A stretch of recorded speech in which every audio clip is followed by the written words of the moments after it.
Surviving lay off life లో ఇది day 3. రోజులనే ఈ రోజు కూడా బ్యాటరీ 10% ఉంది. సిక్లు పెడదాం అనుకున్నా, ఎందుకులా అని చెప్పి మళ్ళీ ఫాస్ట్ గా రెడీ అయిపోయి ఆఫీస్ స్టార్ట్ అయ్యా. ఆఫీస్కి రాగానే మళ్ళీ మెయిల్ చెక్ చేసుకున్నా, ఈ రోజు కూడా ఏం రాలేదు. సో అందుకే వెంటనే బ్రేక్ఫాస్ట్ వెళ్ళిపోయి కంప్లీట్ చేసుకుని వర్క్ చేయడం స్టార్ట్ చేశా. ఇంకా అలా చూస్తేనే లంచ్కి టైం అయింది, లంచ్కి వెళ్ళిపోయా. No junk food, health is wealth.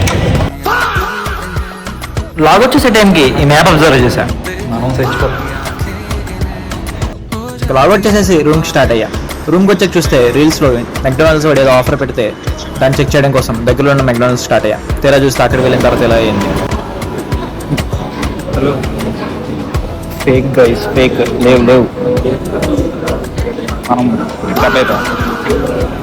ఇవన్నీ మనకు అలవాటే కదా అని చెప్పి దగ్గరలో ఉన్న బీచ్కి వెళ్ళి కొంచెం సేపు టైం స్పెండ్ చేసి మళ్ళీ రూమ్కి రిటర్న్ స్టార్ట్ అయ్యి. ఇంకా దారిలో పానీపూరి తిందామని చెప్పి ఆగితే అక్కడ ఎలా జరిగింది. 30 రూపీస్ వేస్ట్. సర్లే అని చెప్పి డిన్నర్ కోసం పొటాటో ఫ్రై చేసుకొని డిన్నర్ చేసేసా. ఈ రోజుకి ఇంతే. See you tomorrow. Bye bye.